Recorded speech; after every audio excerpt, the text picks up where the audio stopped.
Hello नमस्कार। हम start करने जा रहे हैं क्लैट पीजी के लिए हमारा ट्रांसफर ऑफ प्रॉपर्टी एक्ट की सीरीज।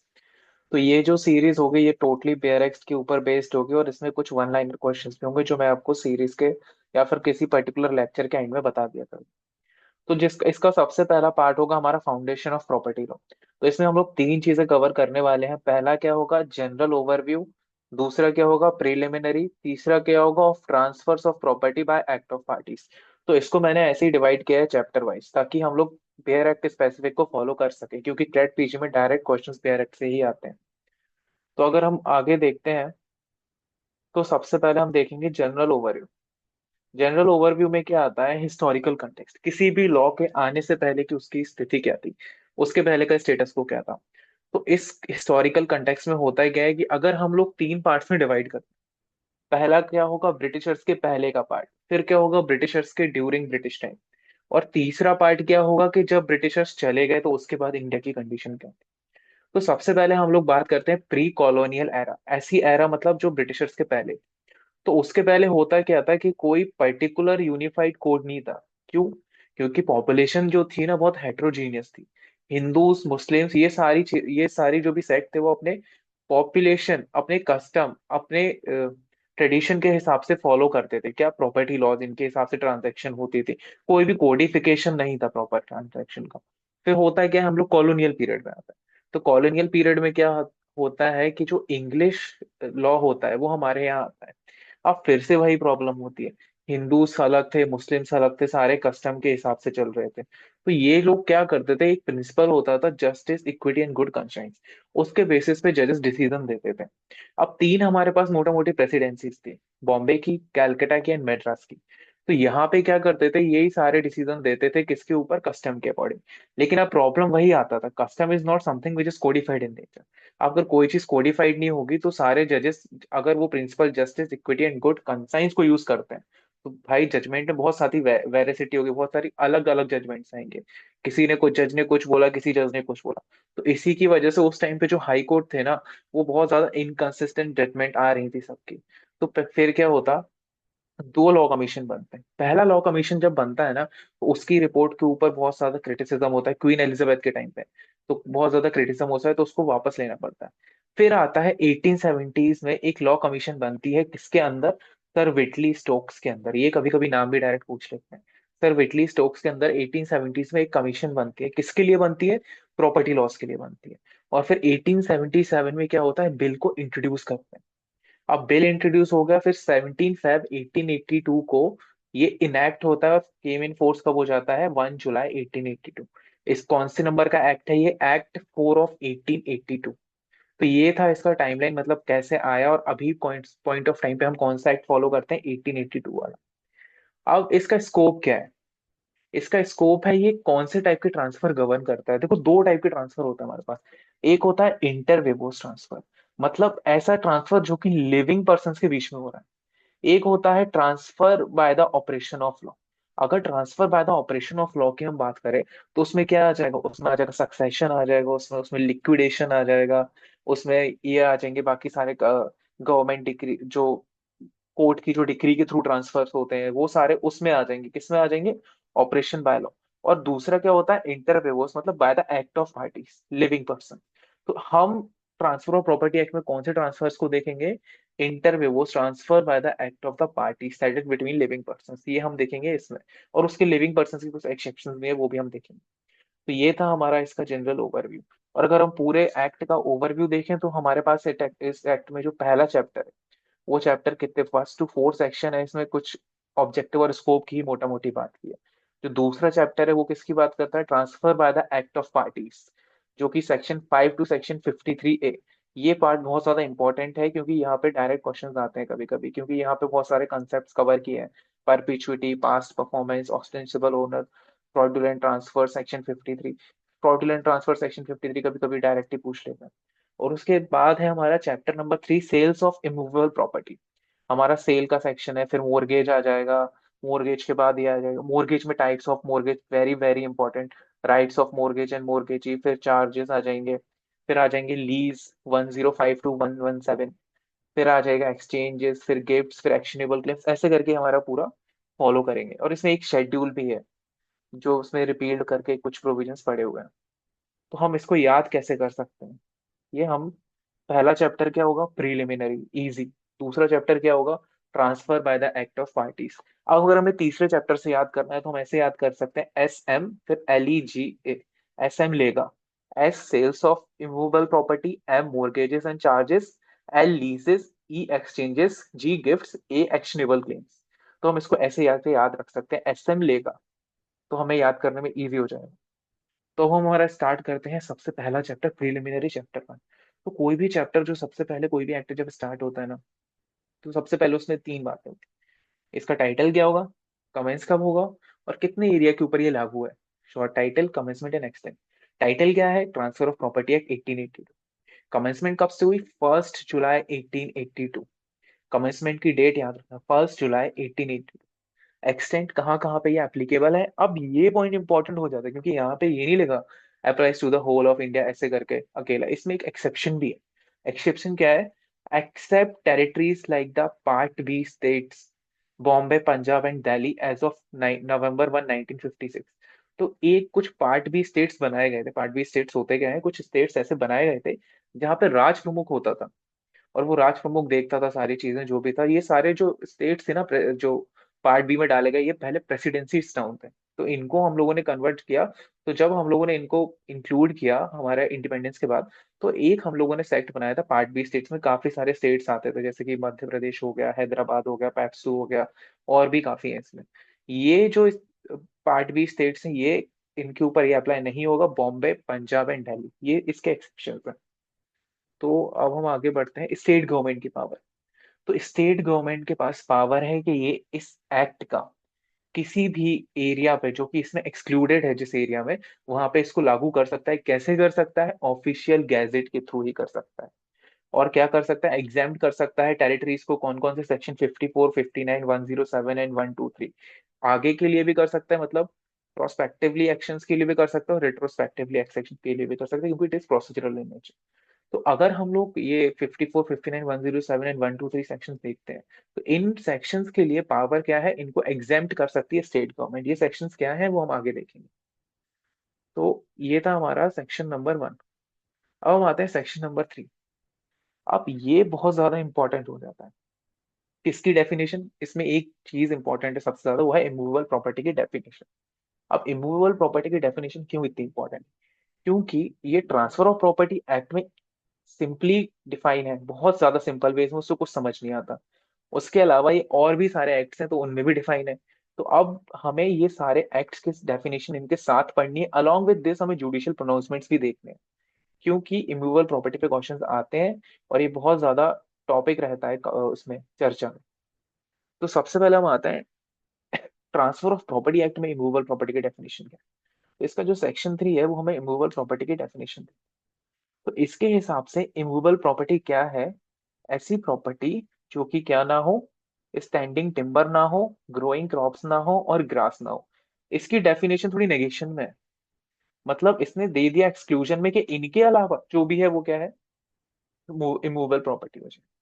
और दूसरी चीज क्या है हमें यहाँ से याद रखनी है था? Trees intended for future cutting are movable property. ये हम बताएंगे कैसे है ये movable property. All other land interest ये भी इमूवेबल है। तो ये दोनों जो पॉइंट है, सेकंड और 3, ये आगे हमें और डेफिनेशन में क्लियर हो। तो सबसे पहले अब हम दूसरी चीज देखते हैं, general clauses act 1897, section 3 sub section 26।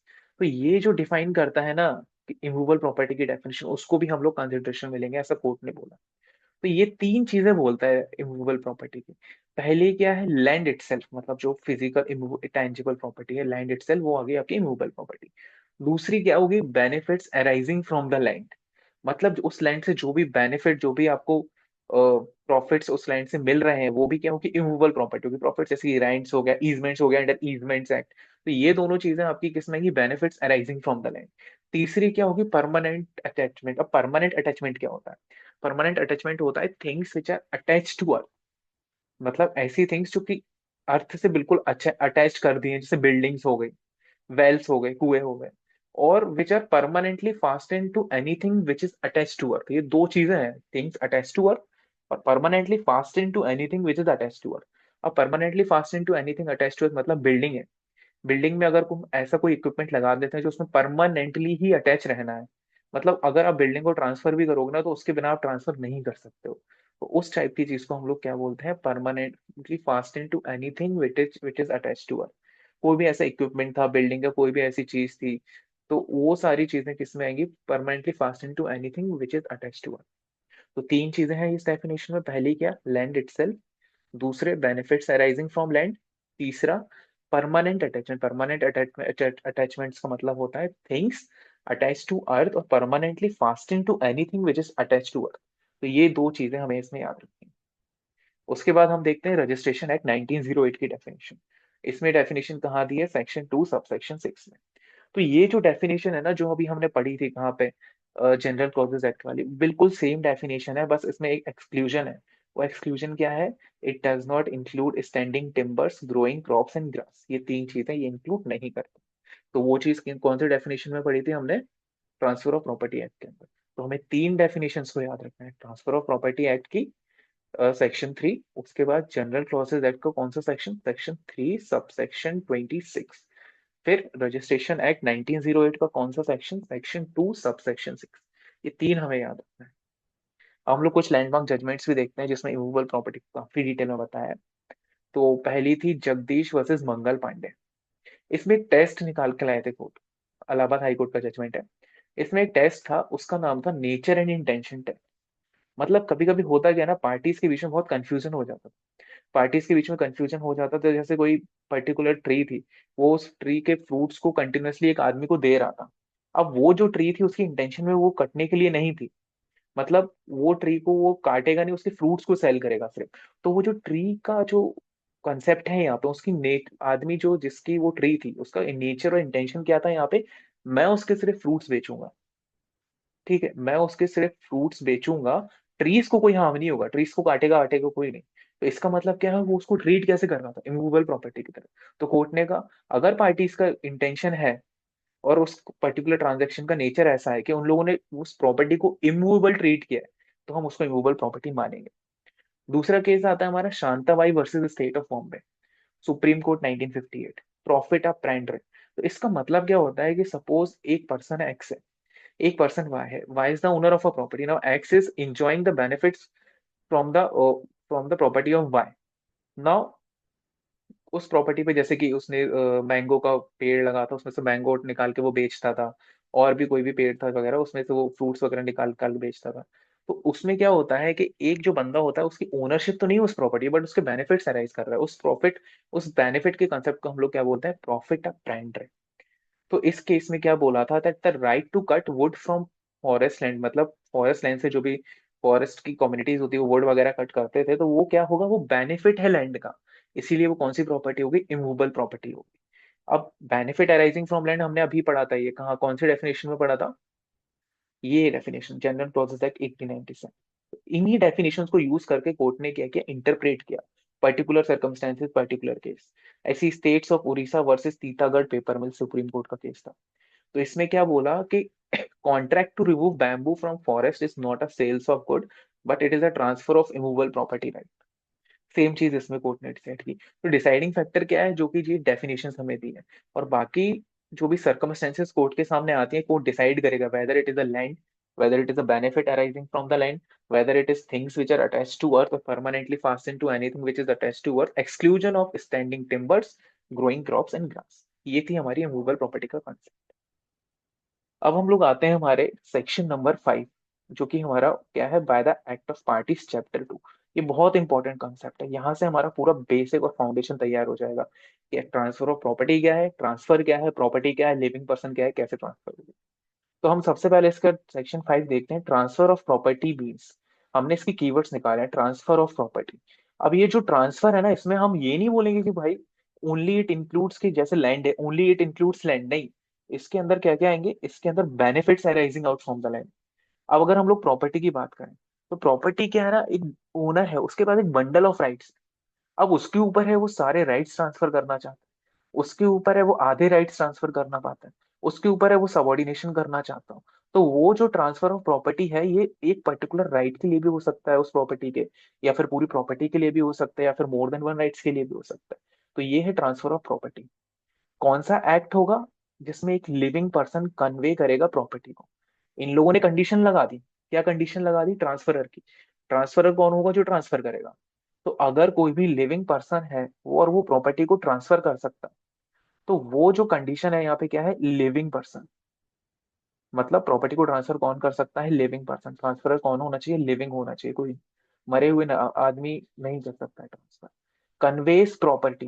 Property कैसी होगी? अभी हमने डिफाइन की थी, इमूवेबल प्रॉपर्टी। आपको बताया था मूवेबल भी कवर करता है, लेकिन अगर अभी हम यहाँ पे बात करें तो tangible immovable property.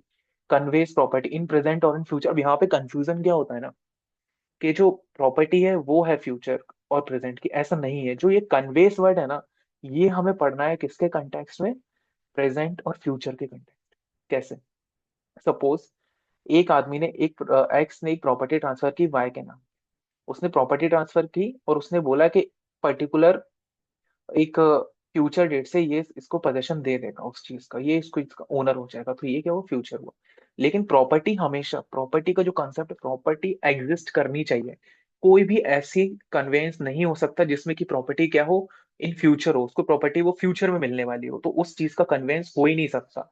Only the property rights can take place in the present और in the future, not the property. Property should always be in the present. मतलब प्रॉपर्टी एग्जिस्ट करनी ही चाहिए, तभी ट्रांसफर हो सकता है। अब ये लोग किसको ट्रांसफर करेगा? लिविंग पर्सन है अपना। वो किन तीन कैटेगरीज को ट्रांसफर करेगा? पहले किसको करेगा? वन और मोर लिविंग पर्सन, मतलब एक या एक से ज्यादा लिविंग पर्सन को भी कर सकता है। दूसरा क्या है? हिमसेल्फ। अब जो ये हिमसेल्फ का कंसेप्ट है ना, ये पहले नहीं था। ये 1929 में एक अमेंडमेंट आया था, उसमें डाला गया। अब भाई बंदा खुद को प्रॉपर्टी कैसे ट्रांसफर कर सकता है? सबसे पहली चीज, सेम कैपेसिटी में कभी प्रॉपर्टी ट्रांसफर नहीं होती। जैसे कि मैं अपनी प्रॉपर्टी खुद को ट्रांसफर करना चाहूं, मैं नहीं कर सकता हूं, because it is in same capacity. लेकिन अगर वही बंदा फॉर एग्जाम्पल एक ट्रस्ट क्रिएट करता है और उसका ट्रस्टी बन जाता, तो वो प्रॉपर्टी खुद को ट्रांसफर कर सकता है। क्यों? क्योंकि यहाँ पे कैपेसिटी क्या हो गई? डिफरेंट हो गई। ट्रस्टी हो जाएगी प्रॉपर्टी। और तीसरा क्या होगा? खुद को भी कर सकता है, खुद के साथ दूसरों को भी कर सकता है। तो तीन कैटेगरीज हैं जहां पे ट्रांसफरी, तीन तीन टाइप के हमारे ट्रांसफरी है। पहला क्या? वन और more living person, himself and himself and others. और इसके साथ साथ अगर हम और आगे देखें, तो यहाँ पे क्या होता है? जो ट्रांसफरर होता है, मतलब जो पर्सन ट्रांसफर कर रहा है, उसके साथ मतलब वो कॉम्पिटेंट पर्सन होना चाहिए, मेजोरिटी होना चाहिए, साउंड माइंड का होना चाहिए, और भी सारे फैक्टर्स जो कि कॉम्पिटेंसी के लिए आता है, जो हमने कॉन्ट्रैक्ट एक्ट वगैरह में देखे थे, वो सारे फैक्टर्स यहाँ पे आने चाहिए। लेकिन जो ट्रांसफरी है, ऐसा मैंडेटरी नहीं है कि transferee should be competent. Transferee can be incompetent also, minor भी हो सकता है। तो सारी कंडीशंस किसके ऊपर लगी है? ट्रांसफर के ऊपर लगे, ट्रांसफरी के ऊपर नहीं लगी। और अगर हम अब देखते हैं, फॉर एग्जाम्पल एक एग्जाम्पल देता हूँ मैं। एक एक्स था, वो अपना हाउस किसको गिफ्ट करता है? वाई को गिफ्ट करता है थ्रू अ रजिस्टर्ड डीड। तो ये क्या होगा? ये एक वैलिड ट्रांसफर होगा अंडर सेक्शन 5। ठीक। ये था सिंपल सा एग्जांपल। अगर हम इसके पर्सन की डेफिनेशन देखें यहाँ पे, लिविंग पर्सन, तो इसकी डेफिनेशन बहुत इंपॉर्टेंट है। डेफिनेशन में क्या क्या आता है? Includes companies, association weather incorporated और नॉट। कंपनीज को इंक्लूड कर सकते हैं, एसोसिएशंस को इंक्लूड करते हैं, इनकॉर्पोरेटेड है और नहीं। कवर्स क्या करती है? फ्यूचर की ट्रांजेक्शन ट्रांसफर्स को कर सकती है, प्रेजेंट की ट्रांसफर्स को कवर करते हैं हम लोग, प्रेजेंट और फ्यूचर। प्रॉपर्टी हमेशा प्रेजेंट की ही होगी। और क्या होगा तीसरा? Doesn't override special loss governing corporate transfer. तो ये यहाँ पे एक लिमिटेशन है इसमें, कि मतलब special loss will always prevail over the general law. तो ये था हमारा पहला लेक्चर किसके ऊपर? ट्रांसफर ऑफ प्रॉपर्टी एक्ट, जिसमें हम लोगों ने फाउंडेशंस का देखी सारी चीजें।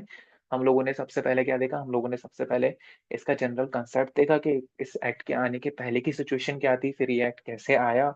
उसके बाद हम लोगों ने कौन से देखे? हम लोगों ने इसका चैप्टर नंबर 1 देखा, जिसमें हम लोगों ने मोटा मोटी सबसे इंपॉर्टेंट क्या देखा?